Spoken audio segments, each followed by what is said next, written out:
Ito naman ang kumpirmadong nauwi na talaga sa hiwalayan.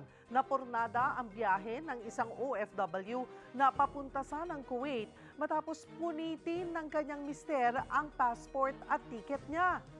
Napahagulgol na lang ang OFW na si alias Myra habang nasa Terminal 1 ng NAIA. Kwento niya pabalik na dapat siya sa trabaho matapos magbakasyon sa Rojas City, Capiz. Pero nag-away sila ng mister na si Jonard Banate noong New Year. Sinaktan daw kasi siya matapos magselo sa kaibigan niyang nakainuman nila. Hiniwalayan na niya ang suspect.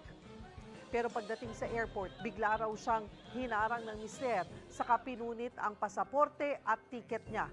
Agad inaresto ng PNP Aviation Security Group si Banate na mahaharap sa patong-patong na kaso.